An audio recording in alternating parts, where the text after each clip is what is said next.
This is Derek with the Lemonex in Colonial, New Jersey. Oh, this is Union, New Jersey. I'm on Colonial Avenue. I have a trapping program here. Sometimes I'll put the traps, if I suspect them going on the roof. I'll put these cage traps. I have like these little containers that they can shield the captured squirrels. I have the Trap Smart system as well. So, but this is to shield them like when it gets colder temperatures at night. During the summer, it'll shield it. I put a pan of water at the end. It's pretty innovative. So the back part of the trap has a little bit of submersion of water. So you don't have to worry about a container. So there'll be like water in there, like a little reservoir. And that's pretty cool. That worked out pretty nice. And then in the winter time, it'll shield it from the snow or whatever rain. Squirrels can still get compromised within about 6 hours, so that's why we use the Trap Smart system. Let's see if I have a system in here to explain it. I don't want to disturb that trap. All right, yeah, this is one of our Trap Smart modules. I have several. So each house I can do about 10 sensors, which works great when you're doing like rodent control or something, like in a crawl space, doing rat work. You can put these units on any kind of trap, and it's pretty. The sensor's pretty basic with a solid state. Just put this lanyard on anything with any kind of movement, and when it pulls the clip, it pulls that out. Then that sends out the signal every every 10 minutes or every 20 minutes. I forget, or every hour or every 2 hours it'll ping. That's right. I keep forgetting. Every 2 hours it'll send out a signal.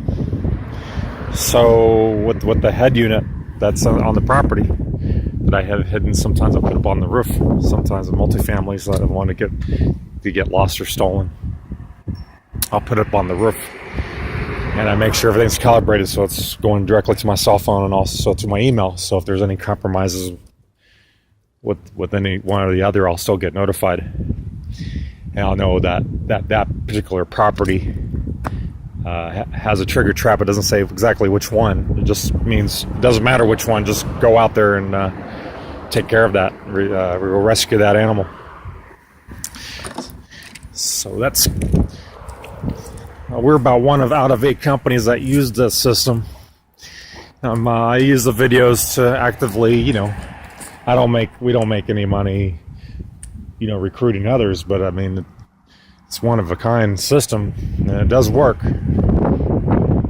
A lot of companies don't do the trap and relocation because of compromises that could happen if you forget the trap, if you don't check it daily. But with this system, you don't have to check them every day. But in the beginning, I check them every day until we're sure everything's calibrated properly. This one caught 4 squirrels. This particular location, there is such an amount going up this chimney up on the roof.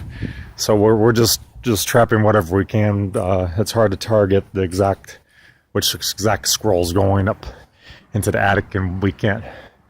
Put a one-way because they keep chewing back in. We try to do a temporary exclusion, and then they find another way in. So we're just gonna, remove the squirrels from the property for about the first week. And this one, they're always going from here to here. That's what I was told. So, but we're consistently catching them from this location every time. But now it's been a few days and hasn't caught anything. And then later on, when we just go to the monitoring stage, we tie the traps open where they stay open, and when we just put the nuts in there, and we put the heavy ones, acorns and peanuts, so we don't have to worry about like birds or even mice taking them away. They'd be a little heavier, so we know if it's gone, we know there's some activity. But at this point,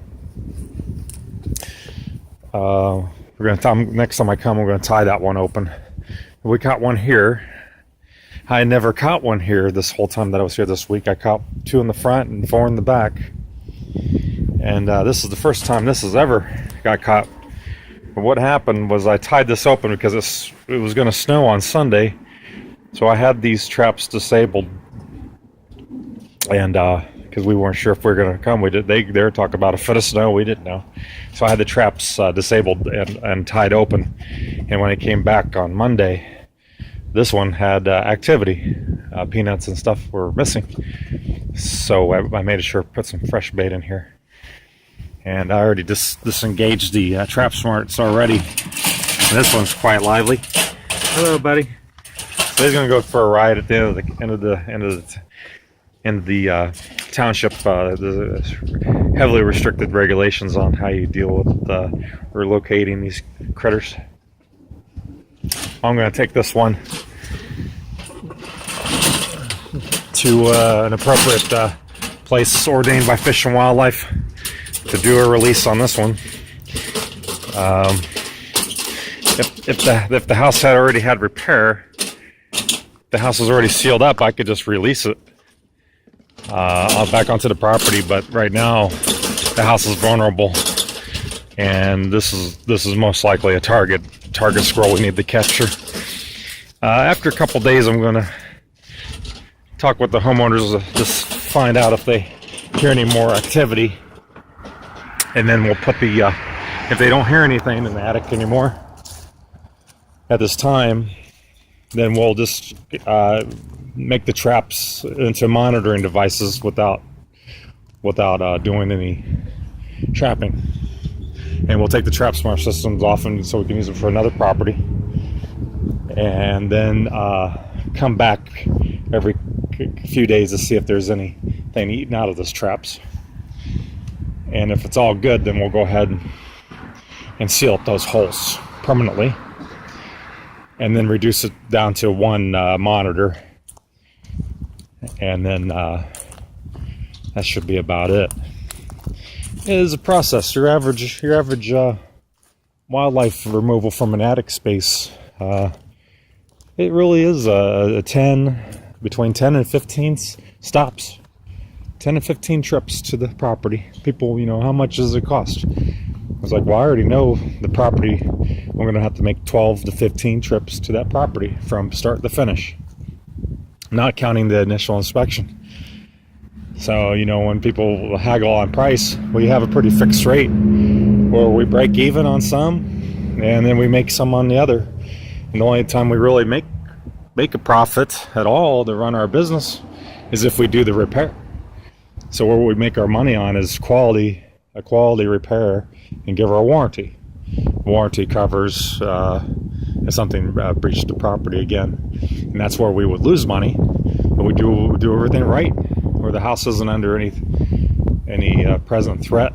Do a quality job, and the money we make would be on the warranty. So we're hoping it just makes sense to do the trapping. We do a good job. We prove ourselves, and then you hire us to do the repair because we're going to stand by it. And if something happens with that repair, gets breached under warranty, we know how to trap them. We already know we know how to get rid of them. So it wouldn't make sense to hire another contractor or handyman to do the repair because they can't they can't do any warranty work when it comes to trapping. Okay, well, I'm going to get going. Go to another property. Derek with the Lemonex. Thank you for watching.